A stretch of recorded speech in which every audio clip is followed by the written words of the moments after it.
बिना तूप, बिना तेल, बिना बटर तरीही सुपर हेल्दी अशी रेसिपी आज आपण इथे बघणार आहोत. ते म्हणजे शेवग्याचं सूप. शेवगा खाण्याचे खूप सारे फायदे आहेत, तुम्हाला माहितीच असेल. वेट लॉसच्या जर्नीवरती असाल तर हे सूप एकदम मस्त आहे.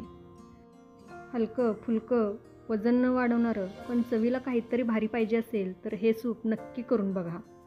नमस्कार, मी स्वाती तुमचं आपल्या टेस्टी किचनमध्ये खूप खूप मनापासून स्वागत करते. हे सूप बनवायला तर सोपं आहेच, पण सुपर हेल्दीही आहे. चला तर लगेच सुरुवात करूया.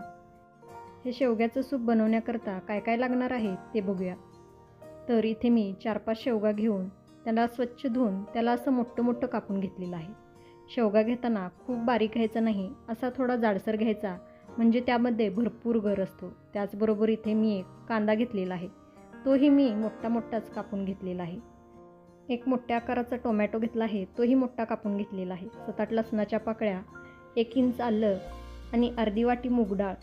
ही मूग डाळ मी स्वच्छ धुवून घेतलेली आहे. मूग डाळीऐवजी इथे तुम्ही मसूर डाळही वापरू शकता. आता हे सगळं आपल्याला शिजवून घ्यायचं आहे. तर हे सगळं आता आपण कुकरमध्ये घालूयात. सोबतच यामध्ये स्वच्छ धुवून घेतलेली मूग डाळही घालायची आहे. हे शेवग्याचं सूप करताना मसूर डाळ किंवा मूग डाळच घाला, कारण त्याने सूपला छान दाटसरपणा येण्यास मदत होते. सूप असं पाण्यासारखं होत नाही. आता यामध्ये आपल्याला पाणी घालायचं आहे. तर साधारण 2-2.5 ग्लास पाणी घातलं. आता यामध्ये अर्धा चमचा हळद घालू, कुकरचं झाकण लावायचं आहे आणि याच्या आपल्याला 2 शिट्ट्या करून घ्यायच्या आहेत. पण इथे मी मोठ्या आचेवरती 1 शिट्टी करून घेणार आहे. नंतर गॅस कमी करून 5 ते 7 मिनटं मंद आचेवरती हे शिजवून घेणार आहे.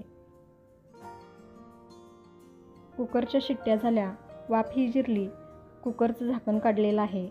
आता बघा, आपण यामध्ये जे काही टाकलं आहे ना, ते छान मऊसूत शिजलं गेलेलं आहे.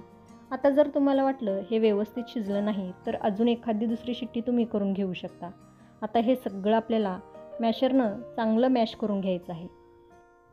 इथे मी कुकरमध्येच मॅशरने हे मॅश करून घेते, पण यातील शेवगा बाजूला काढून बाकीचं तुम्ही सगळं मिक्सरला फिरवून घेतलात तरीही चालेल. चांगलं मॅश करून घेतलं. आता हे गाळून घेऊ, म्हणजे यातील शेवग्याचा जो चोथा आहे ना, तो बाजूला काढता येईल. आता ज्यामध्ये आपण सूप बनवणार आहोत ना, त्यामध्येच आपल्याला हे गाळून घ्यायचं आहे. तर मी इथे कढईत सूप बनवणार आहे, तर कढईतच याला गाळून घेते. अशी गाळणी असेल तर त्याने, किंवा पुरण वाटायची जी जाळी असते ना, त्याने हे गाळून घेतला तरीही चालेल. आता हे खूप गरम आहे, म्हणून असं चमच्याने हलवून गाळून घ्यायचं. नंतर हाताला सुचवेल असं झालं की मग याला हातानेच मॅश करून घ्यायचं, म्हणजे याचा सगळा चोथा बाजूला होतो आणि छान असं सूप बाजूला होतं. हे चमच्याने चांगलं गाळून घेतल्यानंतर आता बघा, यामध्ये अजून भरपूर गर दिसत आहे. म्हणून मी हे परत कुकरमध्ये घालून यामध्ये परत थोडं पाणी घालून याला चांगलं मिक्स करून परत गाळून घेणार आहे, म्हणजे यातील सगळा गर आपल्याला मिळेल. आता यामध्ये मी साधं रूम टेम्परेचरचंच थंड पाणी घातलेलं आहे, त्यामुळे हे थोडं थंड झालेलं आहे. हाताला सोसवेल असं झालेलं आहे. आता याला हाताने चांगलं मॅश करून घेते आणि याचा सगळा चोथा मी बाजूला काढून घेते. तर बघा, इथे मी हे सगळं छान असं गाळून घेतलेलं आहे. फक्त शेवग्याचं साल तेवढंच वरती राहिलेलं आहे. आता हा शेवग्याचा चोथा आपल्याला फेकून द्यायचा आहे.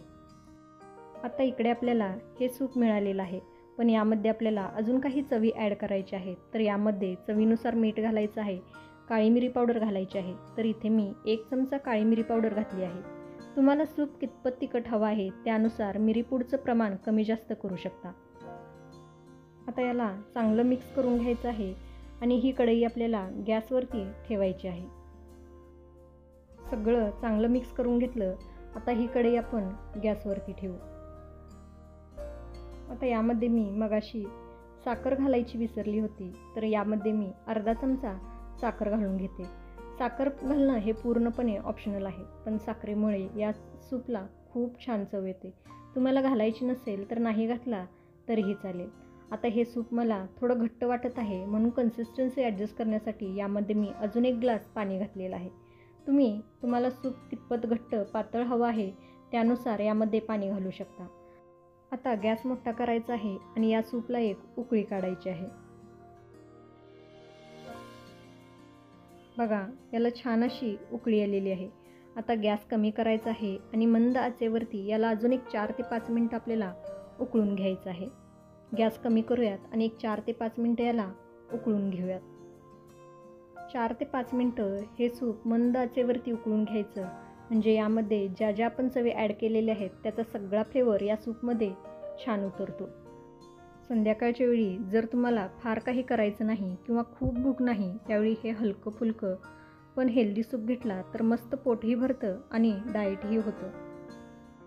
तर बघा, याला मी 4 ते 5 मिनटं मंद आचेवरती छान असं उकळून घेतलेलं आहे. आता या स्टेजला जर तुम्हाला हवं असेल तर यामध्ये तुम्ही 1 चमचा बटर घालू शकता. आता सगळ्यात शेवटी आपल्याला यामध्ये बारीक चिरलेली कोथिंबीर घालायची आहे आणि याला चांगलं हलवून घ्यायचं आहे. कोथिंबीर घालणं पूर्णपणे ऑप्शनल आहे, पण कोथिंबीरीमुळे या सूपची चव दुपटीने वाढते. बघा, मस्त असं एकसंध आपलं सूप तयार झालेलं आहे. आता आपल्याला गॅस बंद करायचा आहे आणि हे सूप सर्व करायचं आहे. तर बघा, इथे आपलं मस्त असं सूप बनवून तयार झालेलं आहे. छान एकसंध झालेलं आहे. चवीला तर एकदम भारी झालेलं आहे. तेच सूप पिऊन कंटाळा असाल तर हे सूप नक्की ट्राय करून पहा आणि मला कमेंट करून नक्की सांगा. रेसिपी आवडली असेल तर लाईक करा, आपल्या प्रियजनांसोबत शेअर करा. तसंच टेस्टी किचनला सबस्क्राईब करायला विसरू नका. परत भेटू अशाच एका हेल्दी रेसिपीसोबत. तोपर्यंत मस्त खा, टुमटुमीत राहा. Bye bye. Thanks for watching.